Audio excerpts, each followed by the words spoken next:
우상 무엇이 문제인가 함께 말씀을 나눕니다. 하나님이 가장 싫어하고 또 가장 무섭게 심판하는 것이 있습니다. 그것은 인류가 범하는 죄 중 가장 큰 죄, 하나님을 섬기지 않고 우상을 섬기는 죄입니다. 우리가 바쁘거나 게을러서 하나님과 멀어지면, 하나님을 또 등지면 내 안에 다른 것이 내 밭을 점령해 버립니다. 사람과의 관계에서 가장 큰 죄가 부모의 은혜를 저버리는 것이라면, 하나님과의 관계의 가장 큰 죄, 그 은혜를 저버리고 다른 것을 의지하고 섬기는 거예요. 그것이 점점 커지고 의지하다 보면 하나님은 안 보이고 내가 가지고 있는 것, 그것만 보이다 보니까 마음의 밭에 원치 않는 바로 우상들이 자리 잡습니다. 이스라엘 백성들은 하나님 은혜로 출애굽을 했어요. 하나님의 능력으로 홍해가 갈라지는 것을 보았고, 하늘에서 만나가 내려오는 것을 먹었고, 반석에서 나는 물로 마셨어요. 밤에는 불기둥, 낮에는 구름기둥이 바로 그들을 따뜻하게 또 시원하게 덮어줬어요. 어디를 봐도 그들 마음속에 우상을 섬긴다는 것은 상상하기 힘든 겁니다. 그런데도 하나님은 우상을 두지 말라, 우상을 섬기지 말라 말씀하고 있어요. 자, 왜 그러셨을까? 우상의 끈질긴 생명력, 그 우상의 놀라운 생존 전략을 아시기 때문입니다. 이스라엘 백성들이 철저하게 대비하지 않으면 어떤 형태로 우상이 나타날지 모른다는 것을 아셨어요. 그런데 그게 실제로 또 사실로 나타났습니다. 하나님 염려하시는 대로 그 백성들 가운데 그런 모습이 나타났어요. 하나님께서 시내산에서 모세에게 십계명을 주시는 동안 그 시내산 아래에 있는 백성들은 모세가 안 내려온다고, 죽었다고 그러면서 자기들이 애굽에서 가져나온 금부치를 다 모아가지고 금상아지를 만듭니다. 그가 하나님이라고 거기다가 제사를 지내는 거예요. 이스라엘 백성들에게 필요한 모든 것을 주셨는데 하나님을 배반하고 우상을 섬깁니다. 바알신과 아세라 신을 그렇게 섬기지 말라고 했는데 끊임없이 섬겨요. 왜 섬기느냐? 우상이 잘하게 해주신다, 잘 살게 해주신다, 행복하게 해준다는 겁니다. 가나안에 들어가서도 기름지고 윤택한 삶을 하나님이 주셨는데, 가나안의 7 족속을 물리치라고 그러셨는데 물리치긴커녕 그 7 족속을 다 숭배하면서 또 우상을 숭배하는 거예요. 그렇게 하지 말라는 걸 하니까 자신들뿐만 아니라 후손들도 고난을 당하고 나라까지 망하는 겁니다. 북이스라엘이 아수르에 멸망하고 남유다가 바벨론에 망하고 포로로 다 잡혀가요. 그 역사는 우상과의 전쟁의 기록입니다. 이 우상은요, 하나님의 은혜를 체험한 사람들 마음속에도 나타납니다. 하나님을 위해 죽도록 충성하겠다 결단하고 헌신한 사람들 마음속에도 나타난다는 거예요. 그렇기 때문에 경계를 놓치고 안일하게 대하다 보면 어느새 내 마음을 그냥 장악해버리는 겁니다. 그래서 하나님께서 그토록 우상 숭배를 경계하시는 거예요. 여러분, 우상 숭배는 나와 무관한 일이 아닙니다. 나도 모르는 사이에 지금 내가 우상을 숭배할 수도 있고요, 언제라도 내가 우상 숭배에 휘말릴 수 있습니다. 그러면 이 우상이 뭐냐 이거예요. 우상에는 2 종류입니다. 하나는 사람들이 만들어 세워놓은 눈에 보이는 우상이 있습니다. 그거는요, 다 사람들이 만든 거예요. 나무를 깎아 만들고 돌을 깎아 만들고 금붙이로다가 만들어 놓은 거예요. 그런데 그 모습은 다 사람의 형상을 하고 있다는 거예요. 시편 115편 4절 이하에 우상을 정의합니다. 그들의 우상은 은과 금이요 사람의 손으로 만든 것이라. 입이 있어도 말하지 못하며, 눈이 있어도 보지 못하며, 귀가 있어도 듣지 못하며, 코가 있어도 냄새 맡지 못하며, 손이 있어도 만지지 못하며, 발이 있어도 걷지 못하며, 목구멍이 있어도 소리를 내지 못한다. 하나님의 형상, 그것이 아니라 사람의 형상을 만들어 놓고 그것이 자기들에게 어떤 능력을 행한다, 어떠한 복을 준다, 그것을 섬기고 있는 거예요. 아무런 능력도 없고 권위도 없고 의지도 없는 존재. 그런데도 대단한 권위가 있다고 의미를 부여하고 떠받들고 내 인생의 모든 문제를 다 해결해 줄 능력이 있다고 인정하면서 그 앞에 절을 하는 거예요. 눈에 보이는 이 우상을 만드는 일이요, 하나님 보실 때 가증스러운 겁니다. 하나님이 싫어하는 거. 그러니까 우리는요, 어떤 형태의 우상도 두어서는 안 된다는 겁니다. 그래도 예수 믿는 사람 중에 우상을 만들어 놓고 그 앞에 절하는 사람은 별로 없습니다. 그런데 또 다른 하나 그 우상을 갖고 있다는 거예요.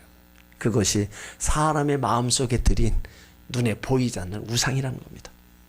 에스겔 14장 8절에 인자야 이 사람들이 자기 우상을 마음에 들였다 그랬습니다. 그러니까 지금은 과거에 있는 그런 것보다 새로운 형태의 우상이 만들어지고 있는 거예요. 그게 바로 돈이라는 겁니다.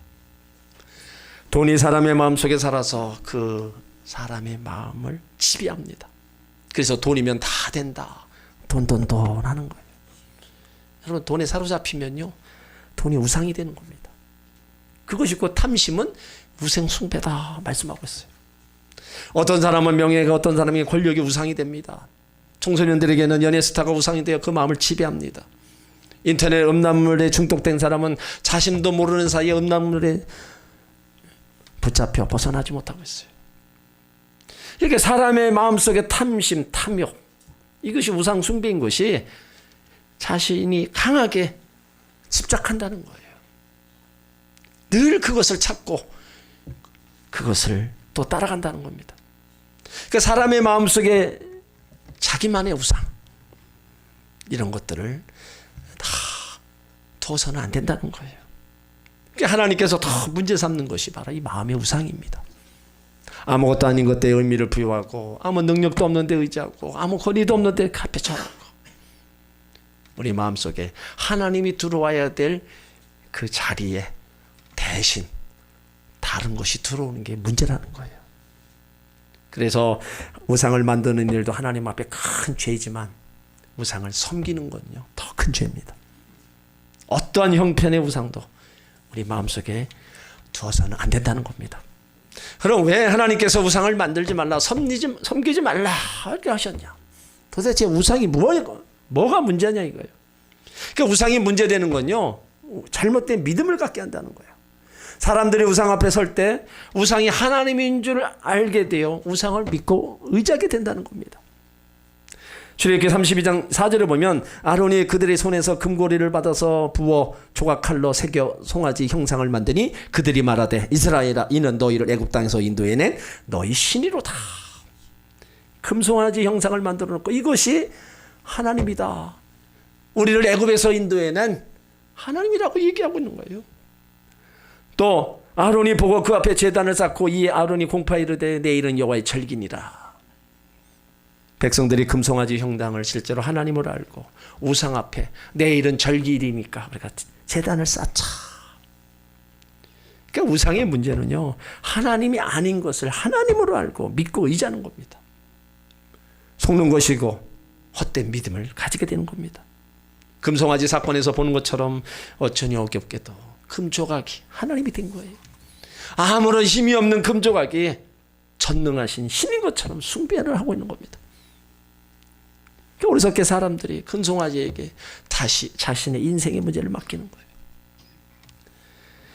북한에 가본 목사님들이 눈에 거슬리는 것이 곳곳에 있다고 얘기해요. 그것이 바로 김일성의 동상, 건물마다 집마다 걸려있는 김일성 사진입니다. 그러니까 사람들은 김일성 배지를 달고 다녀요. 죽은 김일성이 신처럼 숭배되고 있는 겁니다. 북한 사람들은 아침에 일어나고 나면 집에 걸려있는 김일성 사진과 마주칩니다. 길에 가다 보면 김일성 동상과 마주치고 일터에 가면 김일성 사진과 마주쳐요. 그래서 김일성이 죽은 게 아니라 우상이 되어 북한 사람들 그 마음속에 살아있게 되는 겁니다. 지금도 김일성이 살아서 자신들을 돌봐주고 보살펴준다는 것을 믿고 있는 거예요. 우리는 이것을 김일성 우상화라고 부르는 거예요. 그러니까 우상은 그것을 섬기는 사람들 마음속에 살아있게 됩니다. 그래서 커다란 영향력을 미치게 되고 결국 그 사람을 지배하게 되는 거예요. 우상 숭배하면서 우리에게 행복을 보장할 것 같지만 결국 다 실망시킵니다. 모든 것을 다 해결해 줄 것 같지만 수치를 당하게 만들고 우리를 잘못된 길로 인도하는 거예요. 우리의 마음과 감정을 다스려 바보로 만들어버리는 겁니다. 그래서 덕이 될 게 하나도 없어요.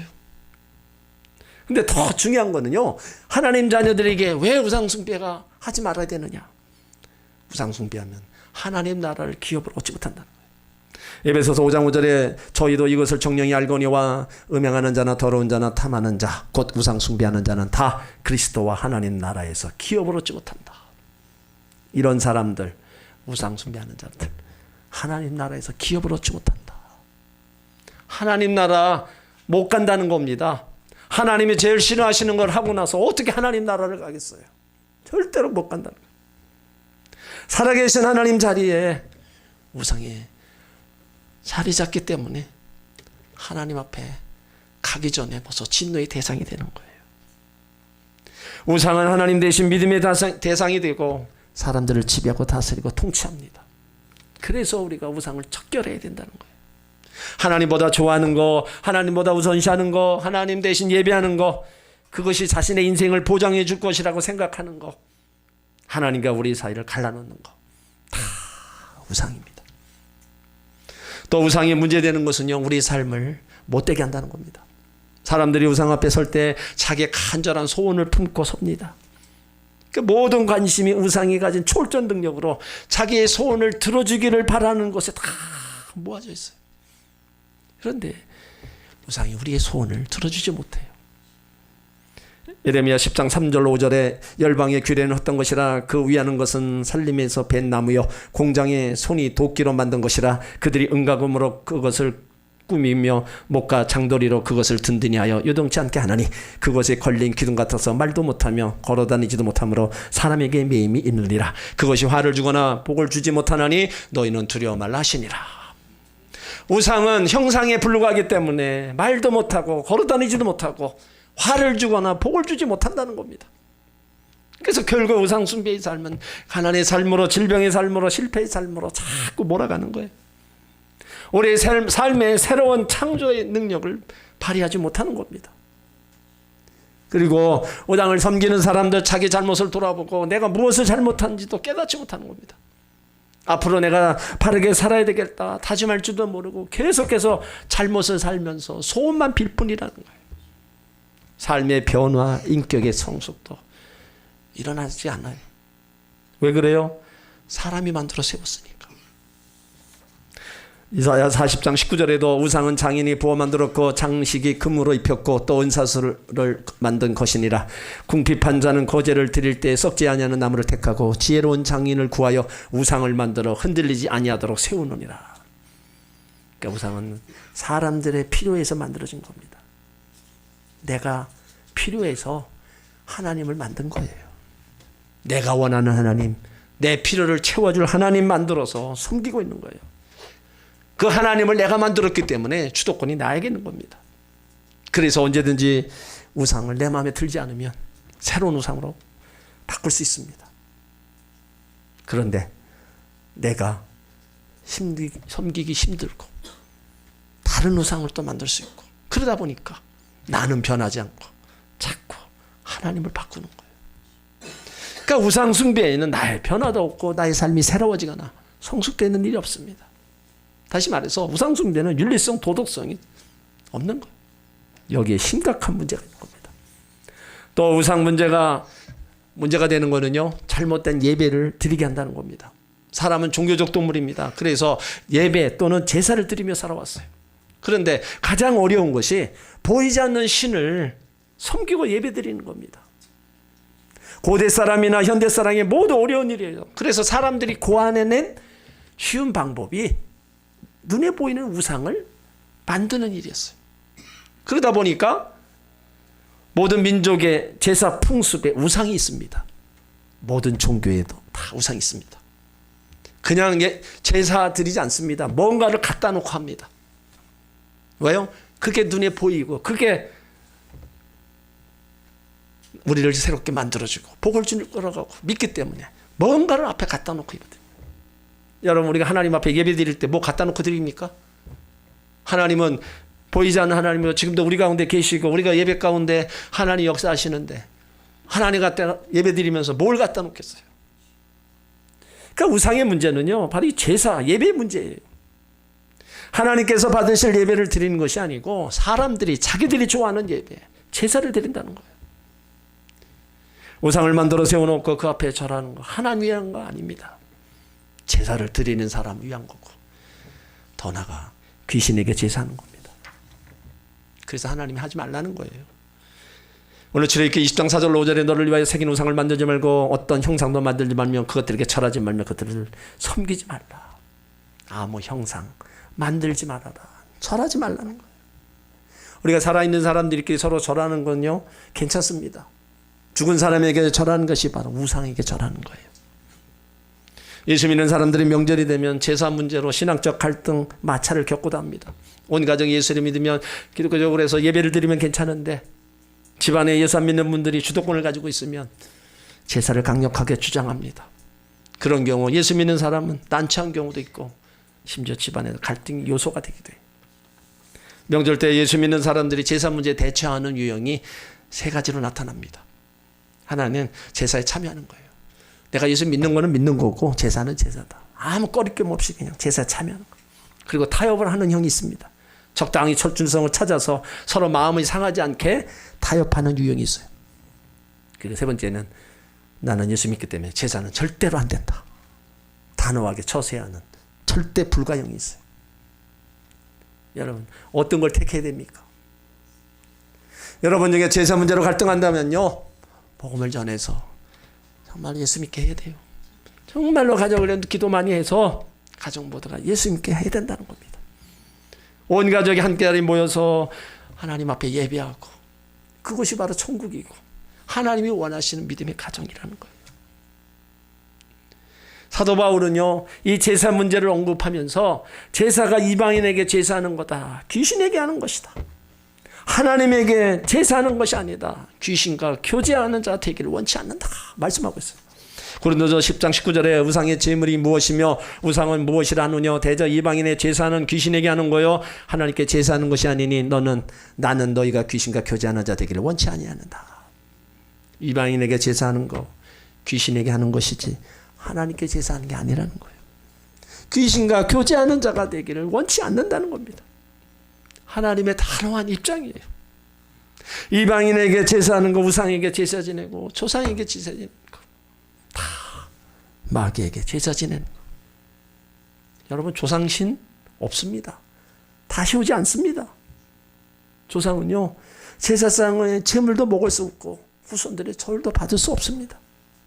조상이 농사를 잘 되게 하거나 사업을 잘 되게 하거나 후손이 잘 되게 할 수 없습니다. 사람이 죽으면요, 그 육체는 흙으로 돌아가서 없어지는 거예요. 그 영혼은 믿는 자가 천국에 가지만 예수 안 믿는 자들은 지옥으로 가기 때문에 다시 돌아올 수 없어요. 돌아가신 부모님이, 조상들 아무리 좋은 제사상 차리고 많이 절을 해도요, 받지도 못하고 알지도 못하는 겁니다. 그런데요, 귀신은 있습니다. 무릇 이방인에게 제사하는 건 귀신에게 하는 거.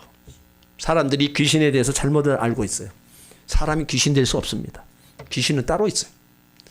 성경의 귀신적 위례는요, 하늘에 있던 제사장 루시퍼가 타락했고 하늘에서 쫓겨납니다. 하나님을 거역한 세력들이 되었어요. 그래서 그 우두마리를 사탄이라고 하고 하늘에서 쫓겨난 그 졸개들, 마귀 귀신이라고 하는 거예요. 그러니까 귀신은 실제로 존재하고 영물이기 때문에 사람의 눈에 보이지 않습니다. 때로는 능력이 행하기도 하고요, 광명한 천사로 가장해서 사람들을 파멸로 이끌어가기도 해요. 또 귀신의 본거지는 공중. 그래서 성경은 공중 권세 잡은 자라고 말하고 있어요. 특히 귀신은 더럽기 때문에 죄가 있는 곳에 귀신이 많이 모입니다. 그래서 귀신이 좋아하는 사람들이 있어요. 거라사 지방에 사는 한 사람이 귀신이 들어가서 아지트로 삼았습니다. 그리고 귀신은 제사하는 곳에 모입니다. 그래서 가난으로, 고통으로, 멸망으로 끌고 가는 거예요. 우리가 여러 나라를 보더라도요, 제사를 많이 지내는 나라일수록 가난한 후진국입니다. 우리나라도 제사를 많이 지내는 나라였잖아요. 얼마나 가난했습니까? 그 가난을 벗어나지 못했어요.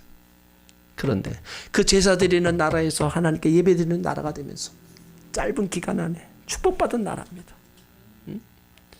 이거는요, 나라, 개인 모두가 다 해당되는 거예요. 우상 숭배하는 곳에는 절대로 복이 임하지 않습니다. 복은 하나님으로부터 하나님을 섬기는 자들에게 임하시는 것을 믿으시길 바랍니다. 얼마 전 죽은의 태양이라는 드라마가 있었죠. 근데 그 내용을 보니까 귀신이 나오는 드라마예요. 여주인공 눈에 귀신이 보이는 거예요. 그래서 귀신과 대화하고 귀신의 몸에 들어갑니다. 그런데 이 드라마에 나오는 귀신의 정체가 죽은 사람이 귀신이 되었다는 거예요. 죽은 사람이 귀신이 되어서 또 돌아다니고 인형 속에서 살고 쓰레기통에도 살게 된다는 거예요. 그러니까 사람들은 보통 귀신을 죽은 영으로 생각하는데 그렇지 않아요. 귀신은 실제로 존재하는 영적 존재입니다. 귀신은 실제로 존재하면서 온갖 더러운 일과 거짓과 속임수과 죄짓는 일을 다 이런 일들을 해서 멸망하게 만드는 거예요.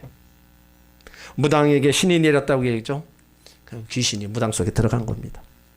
귀신이 무당 속에 들어가서 사람들을 멸망으로 끌고 가는 도구로 사용하는 거예요. 때로는 무당이 과거의 일, 앞일 알아맞히기도 하고요. 신통한 능력을 행하기도 하고 조상의 목소리를 내기도 하고 생전의 모습을 보여주기도 합니다. 이것이 다 귀신이 무당 속에 역사하고 있기 때문에 나타나는 형상이에요. 그러니까 여기서 미혹되면 귀신의 종로로 타게 되고 결국에는 멸망을 당하는 길로 끌려가는 겁니다. 그러니까 이 제사 문제에 있어서요, 타협이나 절충점 절대로 찾을 수 없는 게 성경적입니다. 고린도서 10장 21절에 너희가 주의 잔과 귀신의 잔을 겸하여 마시지 못하고 주의 상과 귀신의 잔에 겸하여 참여하지 못하리라. 귀신의 잔, 귀신의 상, 귀신이 식탁의 주인이 되어서 그 잔을 돌리는 거예요. 주의 잔과 주의 상, 우리 예수님이 식탁의 주인이 되어서 그 잔을 돌리는 겁니다.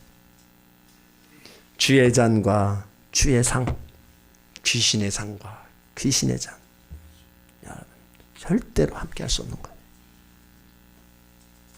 하나님이 어떻게 그들과 함께하겠어요? 함께할 수 없는 겁니다.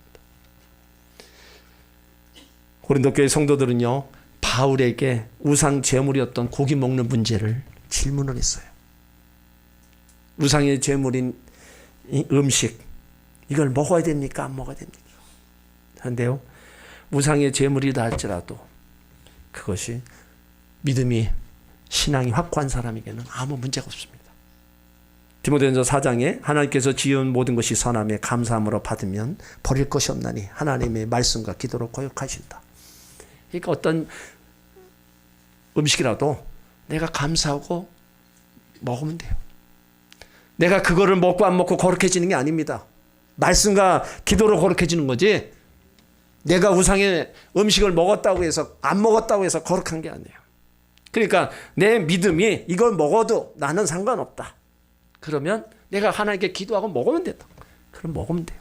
근데 문제는 이 우상의 제물을 먹는 것이 믿음이 약한 사람, 혹시라도 상처를 주고 실족해 한다면 먹지 말아야 됩니다. 그러니까 믿음 없는 사람 안 먹는 게 나아요.